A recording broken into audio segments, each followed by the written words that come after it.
नमस्कार। दत्तात्रेय होस बोले राष्ट्रीय स्वयंसेवक संघ यानी आरएसएस के सर कार्यवाह चुने गए हैं। सर कार्यवाह का मतलब आप यूं समझिए कि किसी संगठन का महासचिव।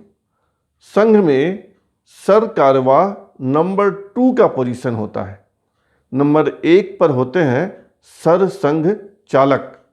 फिलहाल डॉक्टर मोहन भागवत सर संघ चालक हैं।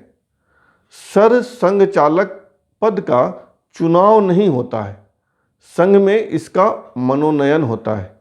जो सर संघ चालक होते हैं वही अपने उत्तराधिकारी का मनोनयन करते हैं और यह पद लगभग जीवन भर के लिए होता है। संघ में यह परंपरा है। सर कार्यवाह नंबर 2 का पोजीशन होता है और इसका हर 3 साल में चुनाव होता है, लेकिन यह आवश्यक नहीं है कि 3 साल के बाद सर कार्यवाह यानी महासचिव को बदल दिया जाए। अभी दत्तात्रेय होस बोले सर कार्यवाह चुने गए। इसके पहले भैया जी जोशी उर्फ सुरेश जोशी इस पद पर थे और वे लगातार 4 कार्यकाल रहे। एक कार्यकाल 3 साल का होता है। इस तरह वे लगातार 4 बार यानी 2009 से अब तक सर कार्यवाह बने हुए थे। 2018 में उन्होंने स्वास्थ्य कारणों से यह पद छोड़ने की पेशकश की थी, लेकिन संघ ने उस समय नहीं माना और उनसे पद पर बने रहने को कहा। अब जाकर 2021 में सुरेश जोशी उर्फ भैया जी जोशी को कार्यमुक्त कर दिया गया है और दत्तात्रेय होस बोले को सर कार्यवाह चुना गया है कहिए या बनाया गया है। संघ की भाषा में, संघ की परंपरा में सर कार्यवाह यानी महासचिव का चुनाव होता है, लेकिन यह चुनाव मनोनयन की तरह ही होता है।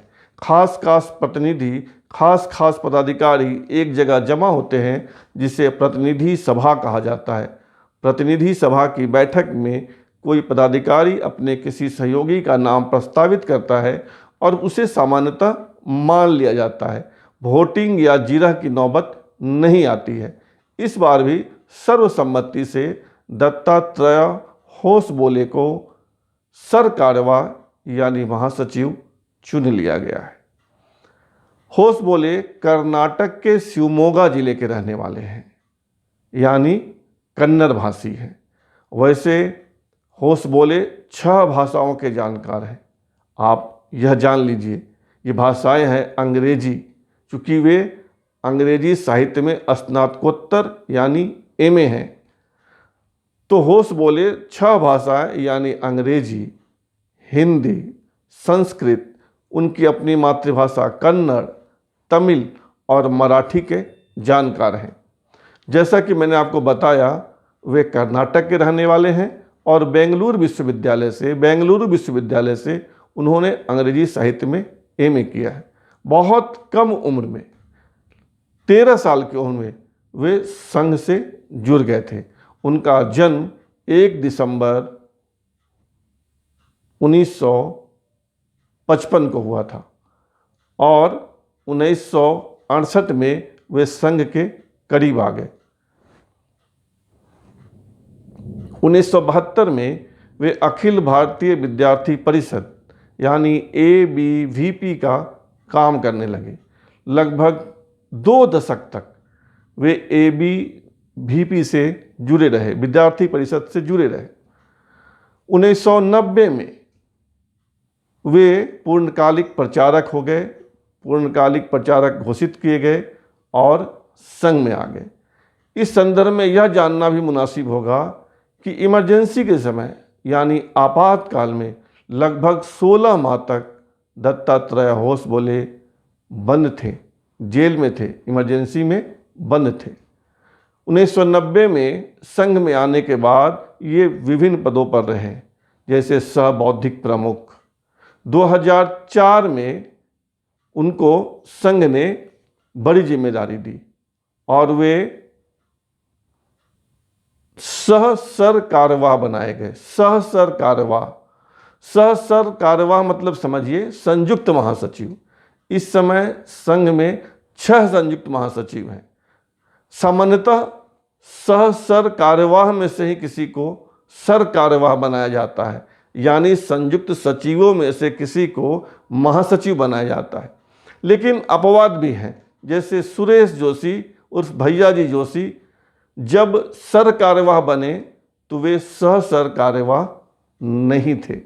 यह तो हुई दत्तात्रेय होसबोले के बारे में जानकारी कि वे लंबे समय से संघ में हैं। उसके पहले एबीपी में थे, कर्नाटक के रहने वाले हैं, अंग्रेजी साहित्य में एमए किया है।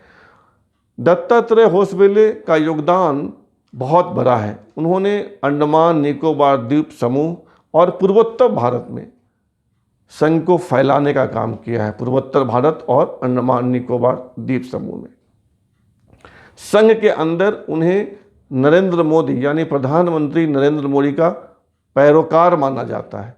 यानी वे लोग जो संघ के अंदर नरेंद्र मोदी की पैरोकारी करते हैं, जो उनके पक्ष में बात रखते हैं, उसमें से एक दत्तात्रेय होसबोले हैं।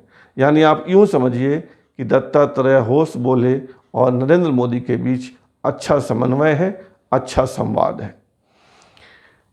माना यह जा रहा है कि होसबोले लगातार 2 बार, कम से कम 3 साल का एक कार्यकाल होता है सर कार्यवाह का यानी महासचिव का, तो माना यह जा रहा है कि लगातार 2 बार यानी 2 कार्यावधि, 2 कार्यकाल तो दत्तात्रेय होसबोले को मिलेगा ही। इस हिसाब से 6 साल यानी 2027 तक कम से कम, इसके बाद भी हो सकता है, होसबोले महासचिव रहेंगे। इसी बीच लोकसभा का चुनाव भी होगा 2024 में।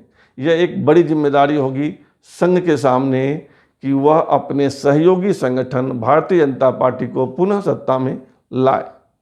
और जब 2024 में लोकसभा का चुनाव होगा, उस समय दत्तात्रेय होसबोले ही संघ के नंबर 2 यानी महासचिव होंगे। एक और बड़ी बात होगी, 2025 जब संघ की स्थापना का 100वां साल मनाया जाएगा। यानी 1925 में संघ की स्थापना हुई थी और 2025 में जब यह 100 साल का हो जाएगा तो संघ की योजना बड़े पैमाने पर पूरे देश में कार्यक्रम की होगी। उस समय भी होसबोले संघ के सर कार्यवाह यानी महासचिव होंगे। तो ये 2 बड़ी चुनौतियां होसबोले के समक्ष है। एक पढ़ा लिखा समझदार आदमी संघ का महासचिव के पद पर चुने गए हैं या मनोनीत किए गए हैं या बनाए गए हैं, जो भी मान लीजिए, आप उनको शुभकामना दे सकते हैं कि वे संघ और देश के हित में कार्य करेंगे। बहरहाल इतना ही आपसे आग्रह होगा कि आप इस चैनल को सब्सक्राइब कर लें। फिर मिलेंगे, तब तक धन्यवाद, नमस्कार।